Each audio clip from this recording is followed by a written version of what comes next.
All right, so we're going to call our January 11th, 2023 Community Development Authority meeting to order. Roll call, please. Chris Zellner, Here. Nyla Fry, Here. Al Dassow, David Kennedy, Here. Kristen Runge, Here. Tricia Brown, Jeff Tews. Here. All right. First thing we have is minutes. Would anybody like is there any changes that need to be made, or I'd look for a motion? Motion to approve the minutes. We have a motion and a second. Call the question. All in favor, say aye. Aye. Aye. Opposed? Ayes have it. So I should mention when we do that, everybody does have to go green when you're saying aye, so the camera picks it up too. Aye. All right, first item we have is public comment. Is there anyone here that has a comment for this evening? Okay, seeing or hearing none, we'll move right on. So business item, discuss and take action on Waunakee's Affordable Housing Fund Program. Okay, thanks very much, Chair Zellner. So included in the packet, obviously, are changes from last month's meeting. Those are indicated in red. I just want to go through those very quickly. So on page 8 of the packet, under the introduction and goals, the verbiage is there, again, outlined in red. Page 9 references to the administration and budget based on the comments from last time. And we can go into more detail here in just a moment. But you want to point out where they are, where those changes. Let's see, the page 10, there was a section I, or a subletter I, added referencing that 2-year rider, that the funds, or there would be a deed recorded on the property, so that if someone essentially flipped the house in less than 2 years, then they would be liable for that. That's again page 10. There are a couple of suggested changes, and we'll get those later, but one of the additions, and this is page 4, so this is the scoring matrix. The definition of AMI is added to the bottom of the scoring sheet, as you'll note. One of the things that we did, that Brian and I, when we were talking about this, and we'll get there a little bit later, is you'll note that the scoring criteria changed the minimum threshold from 6 to 12 points. And so I just wanted to talk a little bit about that when we get there. In addition, there was a suggested change that we'll talk about when we get there. And this is on page 9. And it's a new subletter D.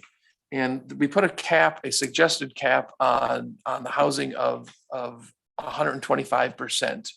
And we're just want your feedback on that, but thought that may be beneficial in helping determine eligibility, and really in the introduction portion, who this program is targeted to and the beneficiaries thereof. So when we get there, obviously, we can have more conversation, but just wanted to point out, those were the things that I had in my notes that our attorney amended. And I guess with that, if we want to just go through those changes, however you see fit. Yes.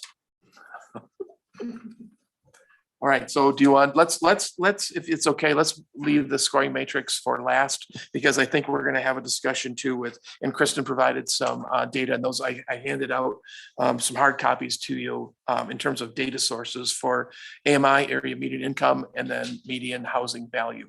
Again, we'll get to that in just a minute. So let's start then with page 8. And let me tell you what, I'm going to share my screen to those watching at home. If I can, there we go. And I'll scroll down to that section, page 8. So under the goals and objectives, there's some additional verbiage there that speaks to what the purpose of this is. And I don't know, Brian is here, obviously, if you wanted to add anything at this point, or just wait for either questions or comments. Well, I'll just, so I think I mentioned last meeting, the statutory change that allows this extension for a TIF district was included in the budget bill, which is incredibly long, and then makes it, I did try to find some legislative history on it. I could not find it. So instead, what I did is the resolution that the village board approved when it extended the district, that was something that was a form resolution prepared by the Department of Revenue. So basically stole language from that to talk about what the purpose for the extension is and then the funding from the extension. And so that's essentially the first part. The second part is of the larger paragraph there is just getting at some of the discussion that we had last time, where we obviously acknowledge that this is a limited pool of funding. And the idea being we want to be able to provide the funding to the projects that are most in need. And when you look at that, and I don't want to jump too far ahead here, but when you look at the second portion of that paragraph and the changes, that's also tied into, for example, some changes made on page 9, talking about exercising discretion and authority, within the administration section, some other language in the administration section that deals with, why we're doing this, the budgeting process, and potentially the extraordinary circumstances that you all had talked about last time, where you wanted a little bit of flexibility if we get to the end of the year and we have some really good projects, and we kind of want to go over budget, for lack of a better term. Okay. Any questions from commission members?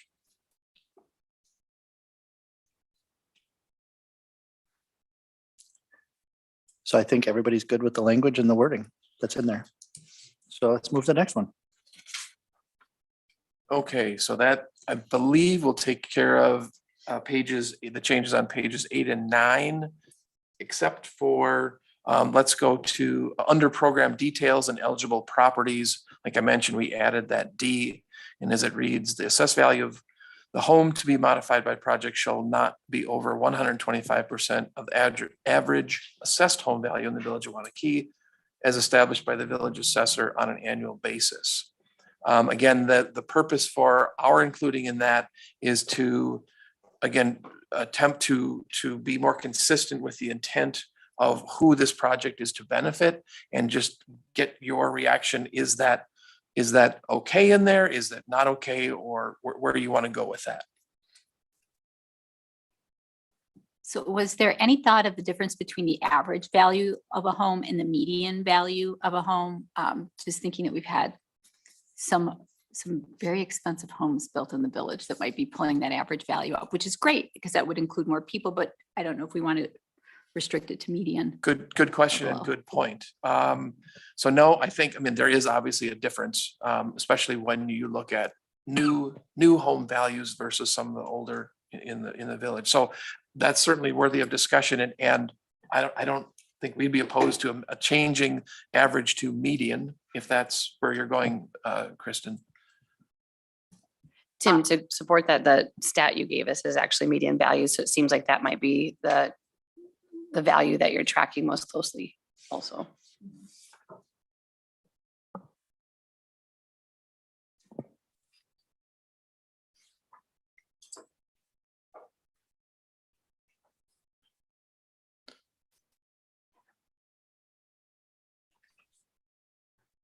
This is David. I would think that the median is more appropriate also, but I would be curious to see what those numbers look like and how they compared.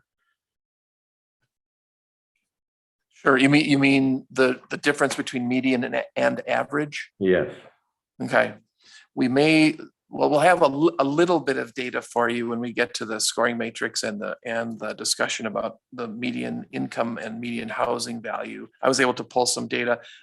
David, unfortunately, I provided hard copy handouts for the members here, but I did not send those to you. So we'll have to verbalize those numbers. My hearing works. Okay.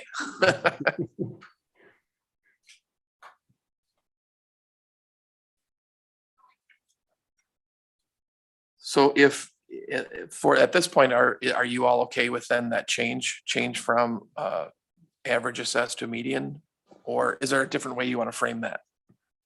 I'm happy with it. Also in the document, we specify the assessor and not the American Community Survey. Just knowing American Community Survey is self-reported and it's often inaccurate in terms of what actual assessed Yep. median value is versus on the assessment books versus So what this is is the, reported. this is the point where I'm going to turn to our attorney and. Yeah, I mean, I'll be honest with you, this language is still stolen from another Okay. community and a program, but Yeah. I mean, when I looked at it, referencing the assessor seemed to make sense because that's the individual who's gonna have the easiest access to the true information for the Yeah. village on an annual basis. Yeah, that's what I would agree with. Yeah, absolutely. So leave that then as the, okay. Okay.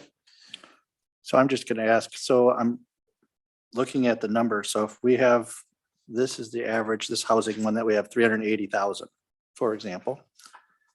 That would mean that a house that's 475,000 or more would not be eligible. Am I reading that right? I'm just taking it times 125%. And I'm gonna guess that math is right. You're moving way too quickly for me on that. Unless this calculator is messed up, which it could be, but But yeah, that's, Sorry. yeah, that would be correct. okay. I can just ask the question.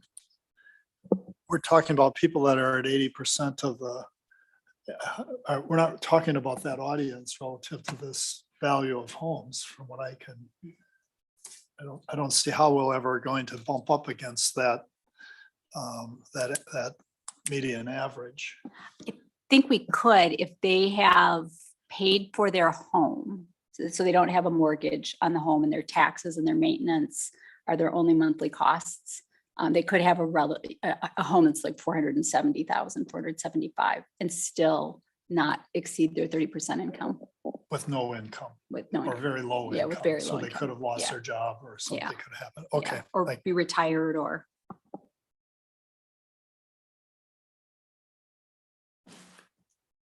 So consensus, are we good with the 125? Yes? Okay. Next. Okay, the next change, if we're moving through the document, I think is on page 10, and that's, let's go here. Oh, quickly. Bear with me. Yeah, so in the middle of page 10, it's a new letter I, and that's verbiage that speaks to the assignment of a recorded document with a deed that essentially they're recipients of these funds, and if they sell the house within 2 years, then those would be returned. And are you okay with that language? Or again, Brian, if you want to further comment or explain, or if you have questions of Brian regarding that. I'm good with that. If the attorney is going to tell us that the language is appropriate and can be enforced, we're good. Yeah, I mean, what we'll end up doing is we'll prepare what is essentially going to be a boilerplate document that would be signed by the applicant who received the funding. We'd identify the amount of the funding in the documents and identify the dates and just have it recorded. And, you know, the whole idea being here, the goal is that if the property is sold, we want to make sure that the buyer is aware of this and make sure that the title company is aware of it so that when they go through their title work and they go through the settlement statement, that the funds that would be returned to the village would come to the village at the closing. We don't want the purchaser to have to pay for this, but in order to protect ourselves, we need to have some language in there that would say if it's not paid to us by the seller, the purchaser would have to, again, more motivation for the purchaser to make sure that that amount is identified on the settlement statement. Wouldn't only you question- include that wording on every agreement that we have? Because if you go, if they go down the line a year or so, we wouldn't have gotten it up front, would we? The way you're setting it up here. It just seems to me that it ought to be an automatic inclusion in whatever contract they sign, that it says they have to pay it back if they, Yeah, it will. So my understanding is this money is going to be dispersed after the project is completed. And so at the time that the money is dispersed to the individual, this document would have to be signed. And for anybody who the money is dispersed to, they'll sign it and it will be recorded. Question, are there any circumstances where this would not apply then? And I'm thinking of the circumstance that somebody puts $5,000 into their house and something occurs in the economy and they have to go sell their house and it's 25,000 less than what they paid for it or what the value was at the time. How does that come into play?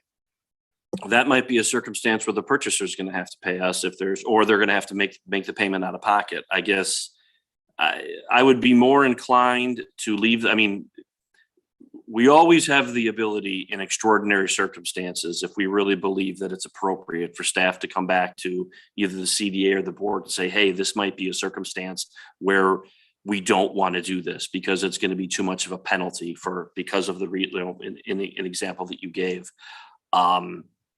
That being said, I mean, my recommendation would be to leave the language as it is right now and see if those extraordinary circumstances come up and we could deal with that at that point in time. There's nothing in this policy that would prevent that from happening if it ever did. I have a question. I don't think there is, but is there any reason that the title would have to be cleared at the end of the 2 years, or would it just fade away? That's usually going to depend on the purchaser. Lots of times we have agreements that are recorded on properties, and even though effectively all obligations have been taken care of, when someone comes in and buys the land, they don't ask for it to be wiped away. Sometimes they do.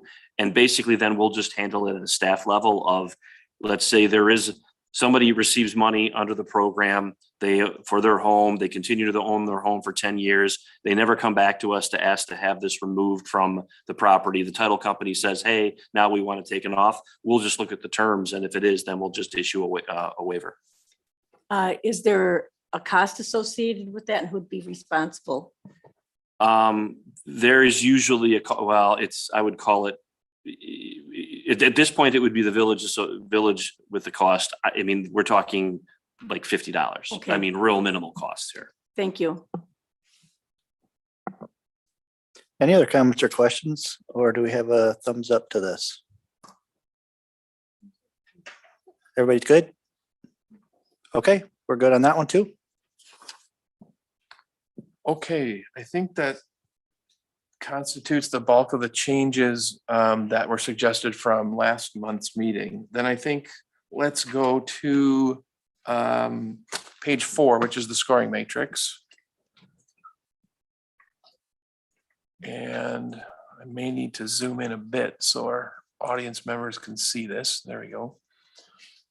So one of the things that was asked for, and I'm scrolling down here on the screen, was to include a definition of area median income. It might be a little bit small in your packets. Hopefully you were able to read that, but that comes from the census. And so the definition is as shown on the screen and in your packets.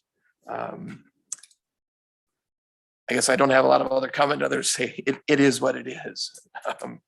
In terms of that definition.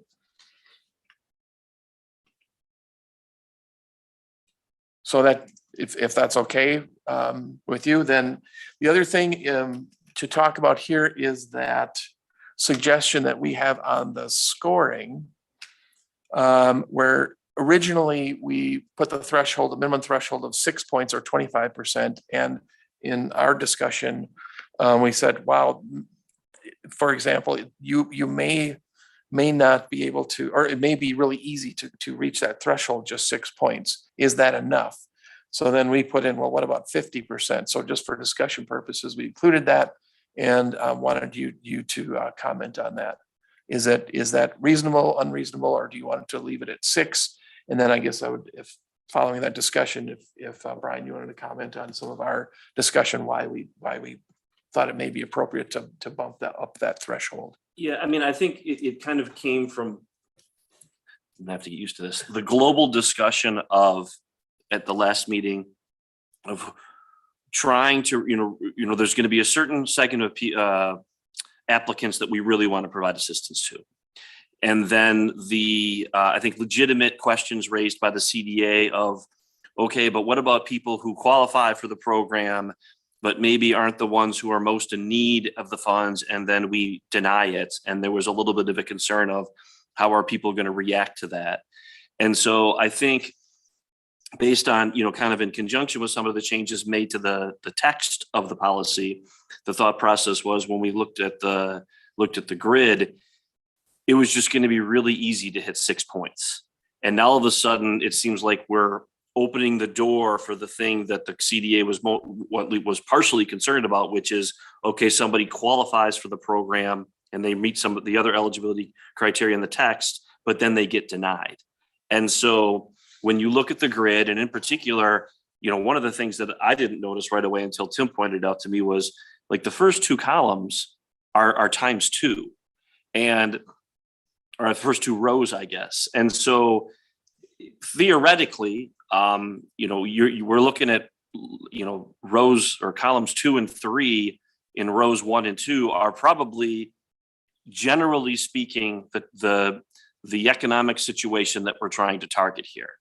And if people hit those, they're in all likelihood, they're ultimately going to get to 12 or probably even more points. And so I think it was just, and there's certainly an acknowledgement on our part, as Tim has mentioned, that it could be that 12 is too high, maybe 10 is the right number.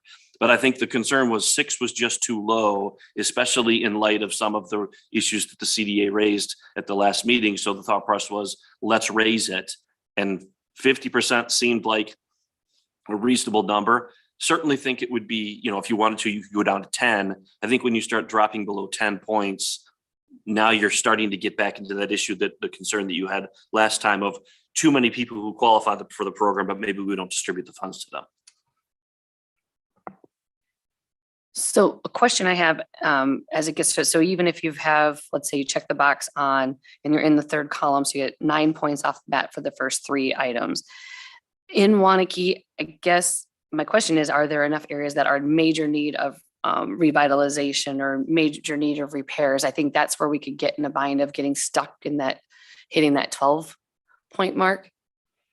Not so much on the top half of this, just in the bottom half. Yeah, so those first 3 we acknowledge those are much more objective, whereas the latter criteria are more subjective. But I think that's where therein lies some of that discretion that you all, as part of your discussion, because the intent, I believe, is that you all are going to fill this, an application comes in, you individually will fill out this scoring matrix and then have a discussion about where you want to land collectively, because maybe there's some strong disagreements about those last columns, about the subjectivity. So in answer to your question though, Tricia, I guess I don't know, nothing jumps out offhand like, oh, I don't think there are that many, however you want to say it, not so nice parts of the village, but relatively speaking, there are probably some that are, more in need of repair than others, but that's, again, more of a subjective thing that you all would discuss.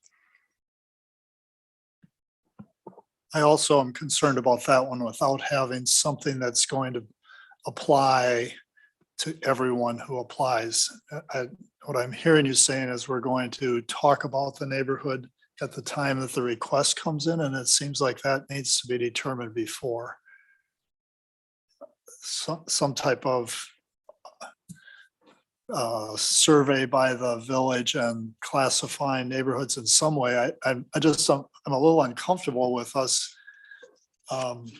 having the discussion with people in the audience saying, well, gosh, my neighborhood is just as bad as the one you're talking about here and you denied me.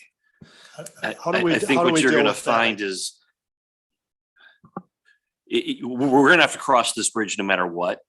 Most people don't like it when you say their neighborhood is not very nice. So you're actually going to have the reverse of where an objective observer might say, well, this portion of the village maybe needs a little work. The people who live there are going to be like, no, what are you talking about? That's not right. I would say this, I mean, and I do believe that that's the big one, because the other two, while they are subjective, are a little bit easier, I think, to analyze. Now, to me, this kind of goes back to you go to page 3 or page 5 of the document, page 9 of your packet. The second purpose: improve the integrity of Waunakee's older housing stock.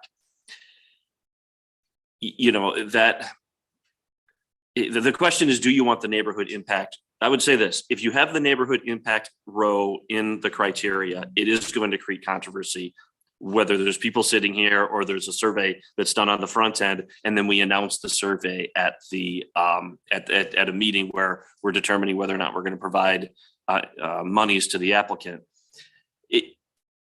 I mean, so I guess it's a long-winded way of saying I think either we need to accept the fact that there's going to be a little bit of controversy associated with that, or pull the row out. I don't think that there's necessarily an easy fix, because even if we do the survey, if people find out that their neighborhood is identified, let's say in area in need of major revitalization, that there's going to be a negative reaction to that. If I may. And there could be material impact on those folks also. I mean, you got material impact here by denying them because it's not in their neighborhood. But if you classify it under rehabilitation, now I can't sell my house. They're gonna say it's gonna harm the resale value of the property. Do we need this at all? Well, I think that's up to you all. The line or the whole grid? The line, the The- neighborhood impact, the- that class, I'm just uncomfortable about us making We game could, day decisions about whether a neighborhood is, does it really matter? And if we look at the house, we've already classified that the house, the porch is falling off, that it's in need of repair. Does it really matter what the neighborhood is? the other option you could do is to make it about the project impact to the neighborhood, not necessarily the neighborhood itself. Does the project positively impact the neighborhood or something? If we want to keep it, I don't disagree. We might be an option just to take it out, but that could be an alternative. Okay, well, I guess I would say, looking for direction from you, but you may recall when we however long ago it was when we first started talking about this, and I threw out, I think, a suggestion or a question of, are there any geographies in the village that you want to target?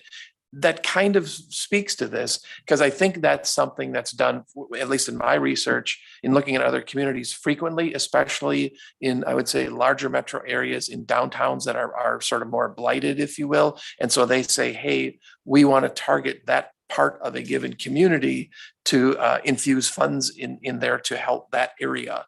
Now, again, as we've talked about here, I mean, Waunakee's not, and I'm not going to pick a city, but is not in that same scenario where you have like an old industrial downtown or something like that. But I think that's where the discussion is, that there's probably some relativity to, you all probably have a sense of, there are probably certain areas of the village that you would say are probably more in need of that infusion of some more dollars and repair and attention than other areas. But Jeff, to your point, yes, some people might not like to hear that. I just think we're covering it in the repair need.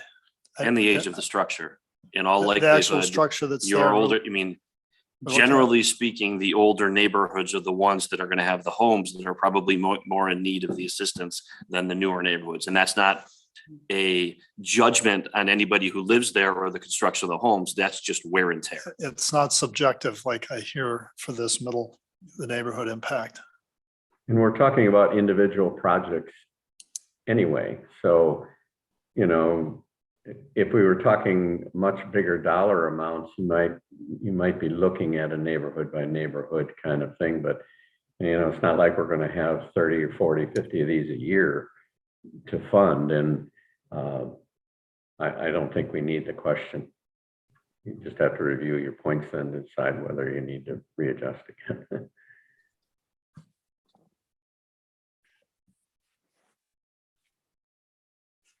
My only comment is for the housing value, 450 plus, should we just be bolding that in red or something? Because the policy we just made will pretty much eliminate and make the others not matter.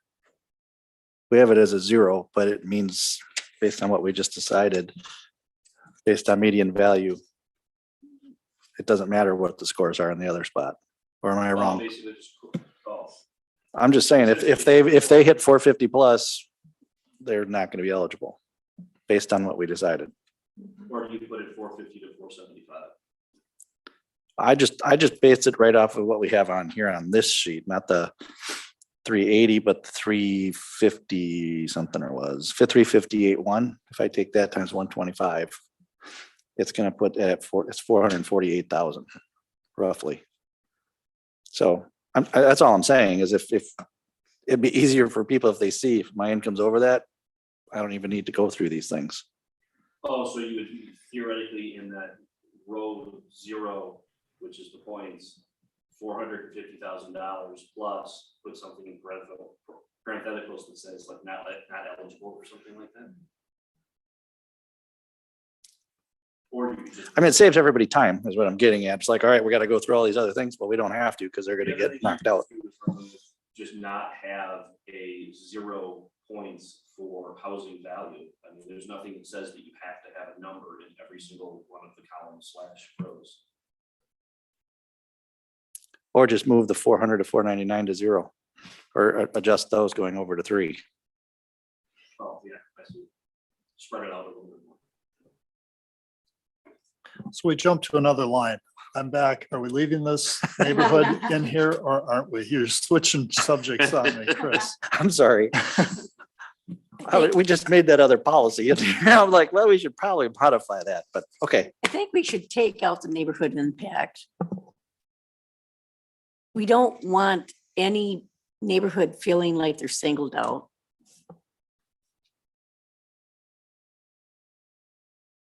I guess I'll just say what I tried to say before. I think the repair need ought to be the carry the points.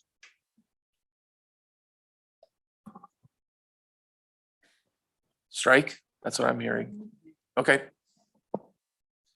So then that leaves, let me see if I do my math, 6, 6, 12, 15, what, 21 is our new total then?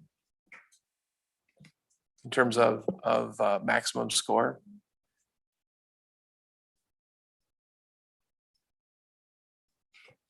I'll go back to, I'm of the opinion, you guys took it from 6 to 12. I think 8 might be the appropriate number right now. Well, actually, I'm questioning whether you get to 24 at all. You have 6 questions. 3 is the maximum score. My math says 6 times 3 is 18. First 2 are times 2, Dave. The Oh, first that's 2 right. I'm counts. sorry. Yep. That's where you get to your 24, Yep. Okay. So, which is now 21 Yeah. with the other one eliminated. I definitely think you're going to want to adjust that 12 in light of that you took the row out.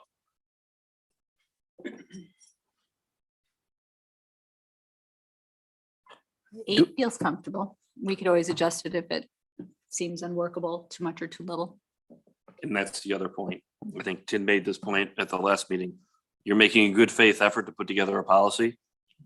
The likelihood that this is going to remain completely unchanged based on practice is probably slim. There are going to be updates.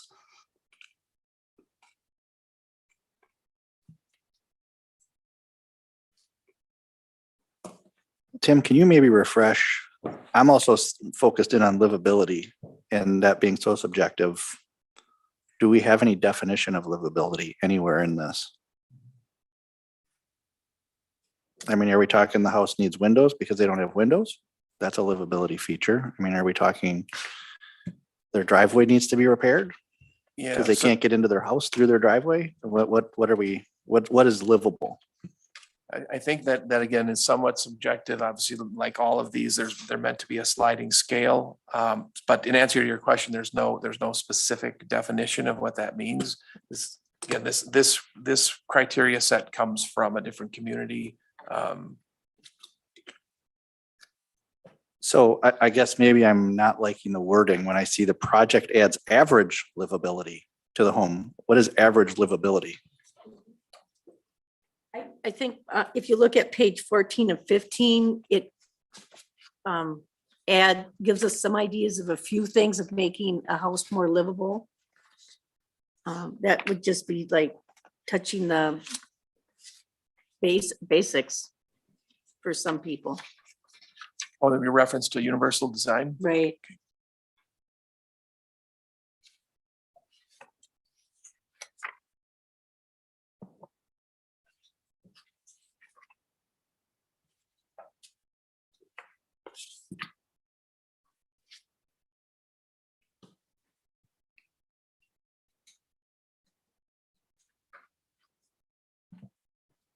I agree it's subjective, but I do think in the narrative is where that might bring some of the clarity when they put the application in, depending on why the changes are needed, depending on who the resident is or the occupant.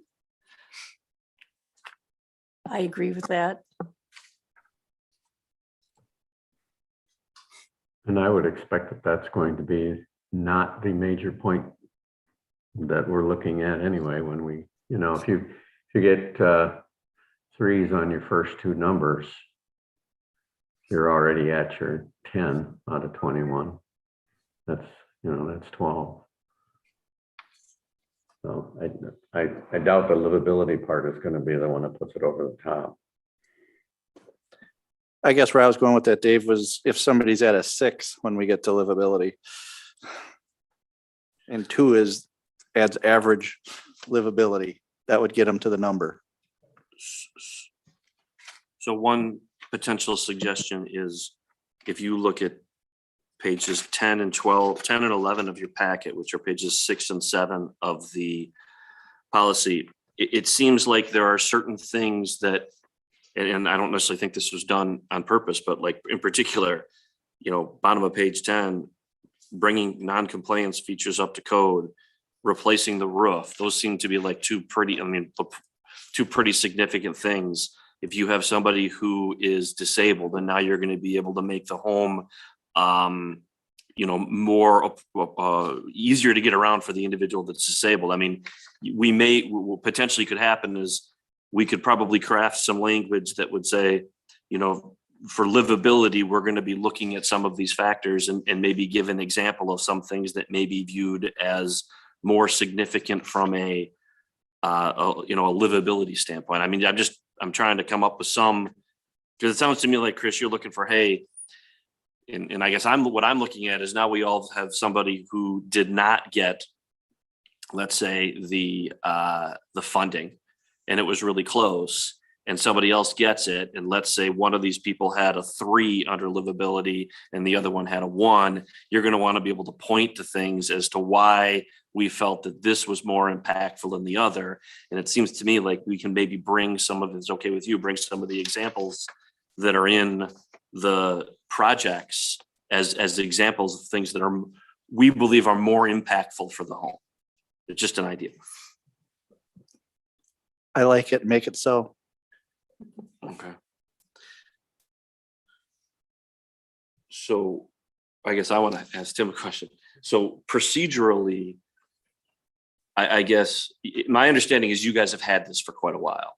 And so are you going to be looking for this to come back with that? Or is the thought process of we want to, what we've done, obviously a plan commission, village board sometimes approve, especially when it's going to be going to the village board, approve something in concept with the thought process of, okay, so here are the changes that are going to be made on the decision matrix. We're going to pull out neighborhood impact. We're going to change 14 to 8.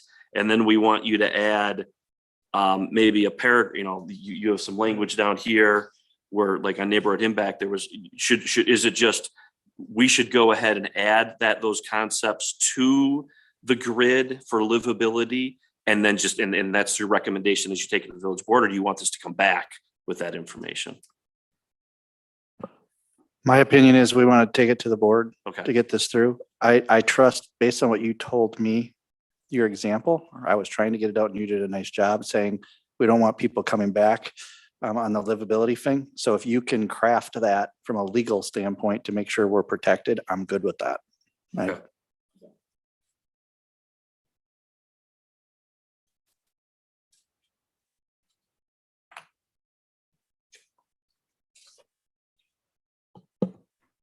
Okay, then I think there's only one thing left, at least that I can, that's on my list that needs to be addressed. I'm going to switch back to the scoring matrix. So right now, you see these X's in red regarding median household income and median home value. Distributed before you are a couple things. One is a table from the census, the ACS American Community Survey, with the most recent data span, which is of the 5-year from 2017 to 2021. That's the most recent data cluster I would say we have from the census. And those are the two red arrows, if you're looking on the grid or on the handout, that identify the median value of owner occupied housing. It lists it at 380, 200. And then in another table, I copied the median household income, which is 118. The second list I distributed actually came from Kristen, which comes from the HUD guidelines. And you'll note the date there is a little bit more current, which comes from the end of April of last year of 2022. And what I highlighted there is now this number is for Dane County as a whole, not just Waunakee. And the MFI stands for median family income. There's a slight difference between household income and family income, but from this program standpoint, I think those could probably use interchangeably. And Kristen, jump in if you don't agree. But those the one of the questions that came up, I think, from Al at the last meeting was a desire to have the most current data possible. Getting good data down to a community the size of Waunakee is tough. And so it's like, where do you get that? So what I've provided to you and with the help of Kristen is the most current data we have that I would say is relatively objective. You can go to a Redfin, a Zillow, Realtor.com and so forth, but those don't take into account the entirety of the housing stock in the village. Generally, those are new home sales and things like that. So they're going to probably skew the numbers a bit. So looking for some feedback. And again, Kristen, if you want to jump in there, if you've got some suggestions, but this is the last piece of information that what are we going to use for these source data? A suggestion is that we go with the ACS 5-year estimates. That's the most current that I could find, or it could be a combination of the ACS data coupled with the HUD data. Again, however, the HUD data is for county-wide, whereas the census data is specific to Waunakee. So that's really for your discussion. And I don't know, Kristen, if you want to help me out here in that area. Yeah, when it's, whenever I'm considering the value of the house itself, I always, when I can, use the assessor's distribution of values because it's obviously like up to the minute accurate. The thing about the HUD, and I'm really surprised that MFI and HUD and median household income in Waunakee are the same on these. That like Very never close. happens. Very Yeah, close. like what, $70, $69 off. Yeah, that's, I don't know that I've seen that recently. So Dane County's doing well, I guess, as a whole. But the one thing on the HUD that maybe we want to use as flex, I always like when we're talking about a community using the community's median income, because the context here is very different than what it might be in Middleton or Sun Prairie or whatnot. So it's our own local context. But the HUD dollars always also include the number of people in a family. So family can make 100% of area median income, but if they have 8 people in the family, that's very different than if it's a 2-person household or 2-person family. So that's my only comment. But thanks for pulling this all together. Yeah. So with that, would you go so far as to advocate for either one data set, combined data sets, or what would your recommendation be on how to fill in those red X's? I'd probably say for income combined, if we can. They're just not going to be that far off right now because HUD and the ACS are nearly identical. In the future, I guess maybe we want to flex if one pulls way far away from the other one. And we start to see, that's when we did the housing task force. We just used Waunakee and not Dane County as a whole. That would be my thought, but I don't know that I have a really strong opinion on it because they're so close right now.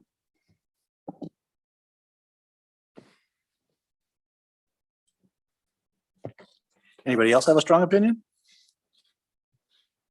One way or the other? I mean, in this situation, I feel like I should defer to Kristen since this is her life and what she does. So she would have the expertise in this area. So she's not deferring to one or the other at this point. Maybe it is a blend right now, and this committee in the future can always modify if need be, if they come apart. Which And I maybe- think is a recap of what you said. It is. Okay. Yeah. All And right, maybe I- what- I- More succinct and a lot more clear. I took it in. I took it in. So maybe what we can do is because the HUD data, I'm pretty sure comes out every year, as does the census data, but their timelines are different when they release the data. But it may be a good idea to do this to compare and say how close are they? It's so that if one is way off from the other, then evaluate it at that point. But so again, so I'm sorry for pounding on this, but which is there a specific direction, or you want to go with ACS, you want to go with HUD, et cetera? Let's combine them for right now. Combine them, okay. Yeah. Okay, So just for clarity, combining them so that we have the number of people in the household in our equation as well? Yes. Okay. okay, that's all I had in terms of Hold on, items Tim. for discuss. Oh, sorry. I'm assuming everybody's in agreement with that. So I just want to make sure before if somebody has any, I don't like that, speak now or forever hold your peace, so to speak, or at least till the next time we talk about it. All right. Go ahead, Okay. Tim. So that's all the changes that I had based on everything to this point. Obviously, we can, if you want to, keep going. But one of the hopes was to hopefully make a recommendation this evening. If you're okay with the changes, as Brian mentioned, we can bring a revised version to the board at a soon-to-be future board meeting, obviously with your recommendation. Unless there are other things in here that haven't been addressed or you want to add or amend. I just want to say that this is great work on the committee, staff, everybody that put time into this. I think we've come to a really good spot here for this program. So what do you need from us to do right now? Make a motion? So the recommended motion is on page 3. The only thing that I would add to that in light of the discussion is, so right now it's motion to recommend Waunakee's affordable housing program, the Waunakee Housing Betterment Fund, for consideration and action by the village board with changes consistent with the discussion at the CDA meeting. I so move what you just said. Second. Okay, so we have a motion and a second. Everybody put your mics on. All in favor, say aye. Aye. Aye. Opposed? Ayes have it. All right, that was it under business items tabled. Is there anything that's tabled that we need to discuss? Sorry. Is there anything tabled that we need to discuss? There's not. With that, we need one more motion, which is Oh, this, wait, Sorry. So just in light of the action or the recommendation you're taking this evening, our next scheduled meeting would be the 8th of February. Do you still want to meet, or would you care for a month off to kind of reconvene, or do you want to dive into whatever your next steps are, goals, tasks, desires, et cetera? So as chair of this committee, I would say that we need to make sure we have a direction on what we want to do next. One of those things, obviously, into the future, in addition to this, is actually tackling the affordability side of housing and what we can do with that. So I think it's okay for us to take a pause for next month, if everybody's okay with that, and then move from there. One thing I'd like to point out, I believe there is a deadline of April 15th coming up of this year, in which a decision needs to be made on extending the TID. I'm trying to, whatever the TID that's coming up. If we want to extend that for a year, or at least recommend that be extended, is that a position this body would want to take? Or if you want to leave that solely to the village board? I think that's going to be a great topic for discussion for us in March to give to the board for the first part of April. Anybody disagree or everybody agree? Agree. Okay, So that would be March 8th would be our next meeting then? perfect. March 8th it is. Jeff, it's a great time for you to make a motion. It's a great time for you to make a motion. I make a motion that we adjourn. We have a motion to adjourn. Do we have a Second. And a second. All in favor, say aye. Aye. Opposed? Ayes have it. Thanks, everyone. Thank you. It's not me.